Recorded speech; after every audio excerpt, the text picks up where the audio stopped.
internet of value at Ripple, we're thinking much bigger than just cross-border payments. It's kind of like Amazon with rare books in the early days, just this market happens to be a $10 trillion market. We are at a historic turning point.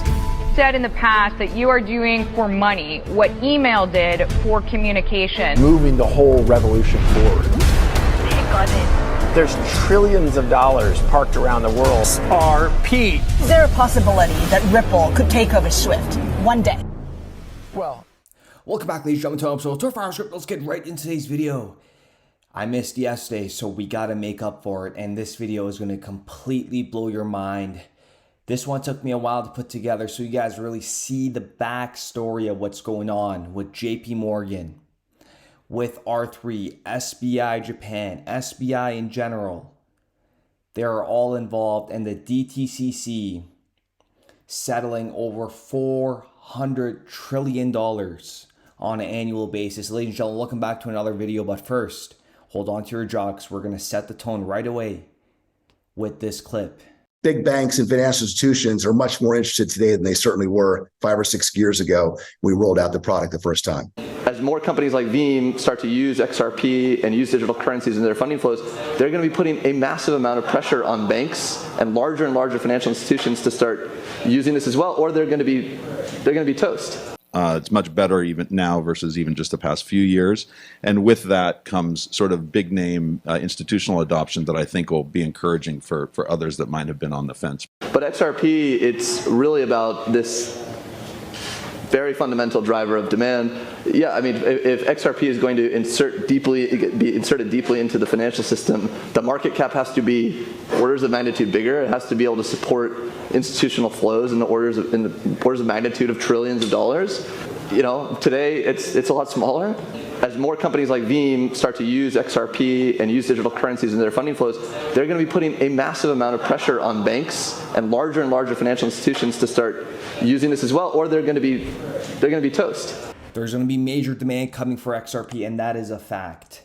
And there's no arguing that market cap means absolutely nothing when you got a utility asset going full throttle, providing real value in the financial sector. JP Morgan files patent application on Bitcoin killer. This was back from 2013. They always want to stop the innovation from happening, but they're getting into it. This was when Bitcoin was around $900.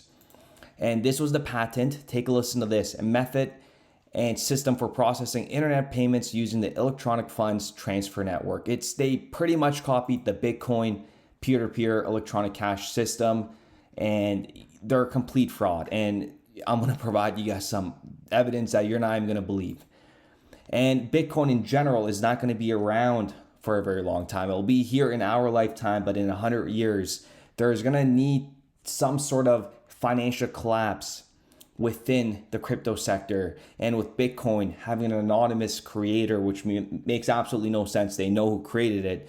And with liabilities like having a 51% attack on the network, from a financial sector perspective, they will never ever take on that risk. And take a look at this block that was mined, 666,666. This was back from 2021. I just want to bring to your attention if you haven't seen it. They had a code here saying, do not be overcome by evil, but overcome evil with good. Romans 12:21. Let me know what you guys think in the comments down below. And now let's get into Tyrone Lobban. This man, are you guys ready for this? I can't believe we missed this.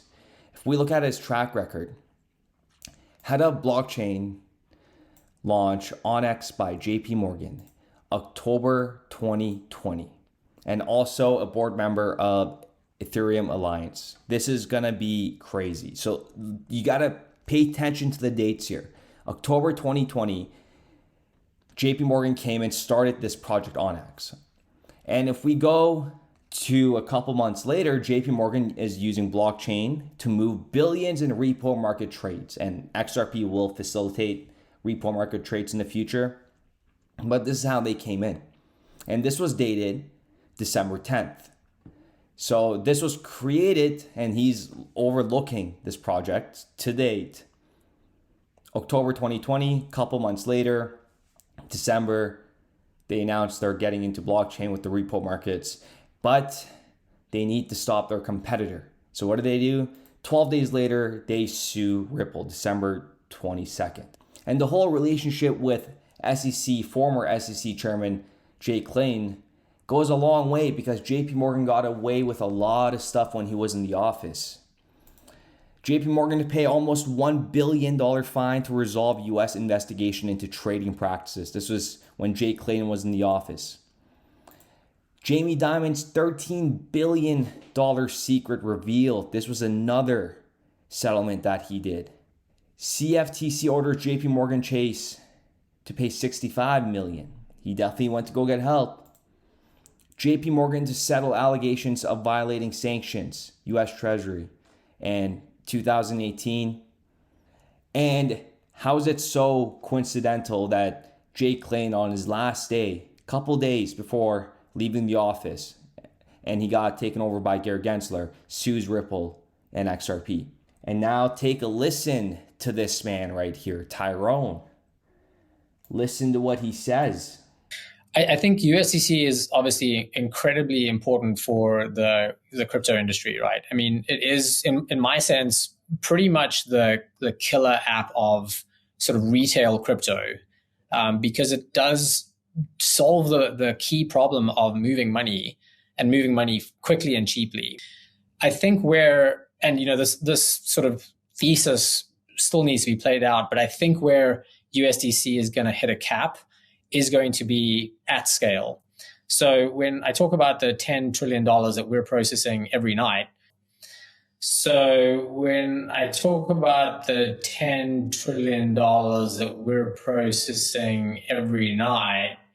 and I was looking this morning, I think the market, the 24-hour volume for both USDC and USDT is like $25 billion or something. That's like 400 times less than what we do every day. And if you think about having to fully reserve $10 trillion to be able to make those payments every day, that's a lot of liquidity that you're taking out of the system. This problem, and I think we're really close. I mean, USDC itself we've seen over $3.5 trillion of transactions directly on the internet between counterparties. And so if we can, improve it with more scalable blockchain technologies like, Brad's company provides, more scalable blockchain technologies like, Brad's company provides. So I think that USDC has, 100% a place to play. I don't know that in its current construct, it can play at the institutional level. They don't have a system to facilitate this on that scale. And Ripple and its digital asset XRP will be used 100 trillion%. And now let's get into SBI, R3 Japan. A lot of people say R3 is not going to use XRP on Corda, etc. But that is all a smoke show. If you guys have been in this sector for a long time, you know they don't announce everything. And that is a fact because we've seen it unravel itself. We covered stuff on this channel years ago and they all came into reality.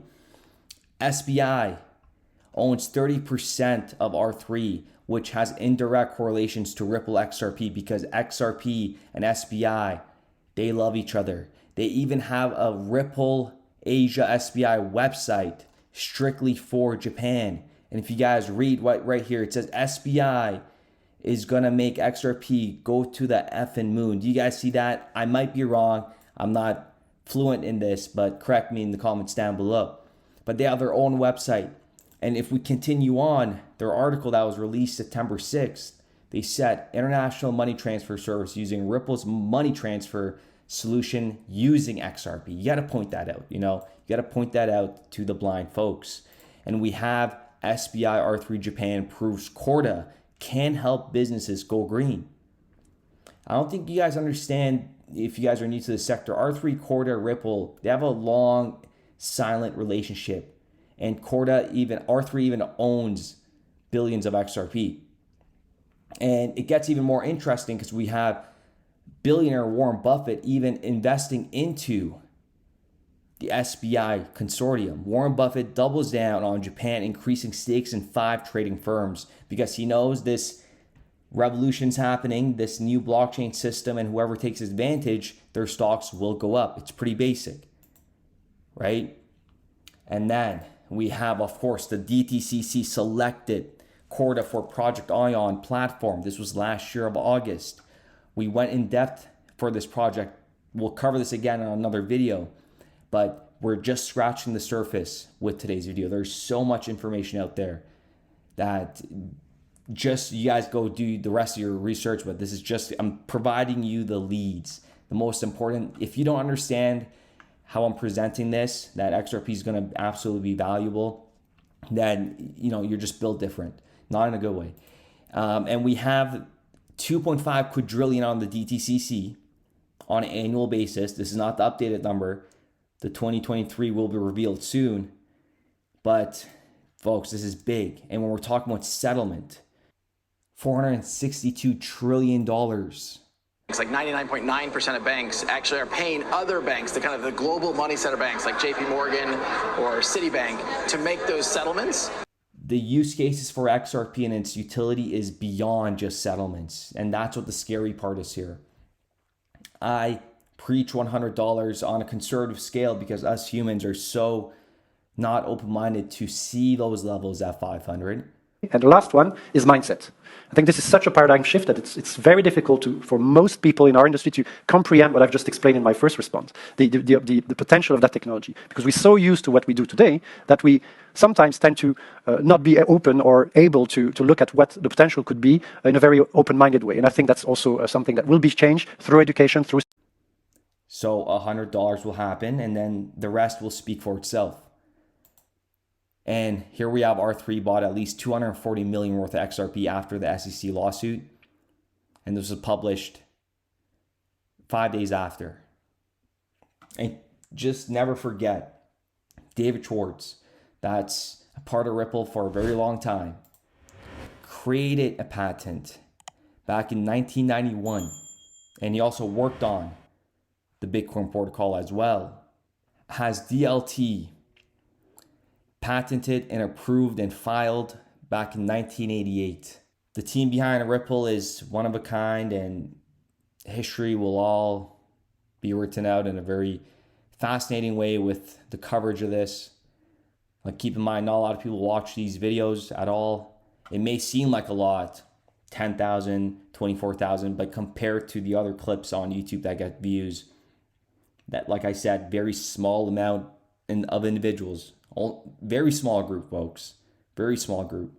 With that being said, I do appreciate every single one of you guys, and we will be back with another video.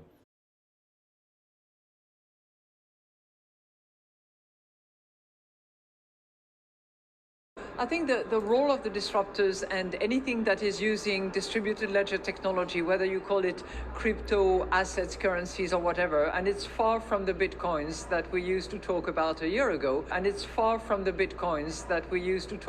a year ago, that is clearly shaking the system. We started building RippleNet with the thesis that crypto liquidity would eventually be able to support robust global payments, large payments. RippleNet was designed so that customers seeing the benefits of our fiat-based network could flip the switch to ODL once the market was mature enough. And this is exactly what's happening. Flip the switch.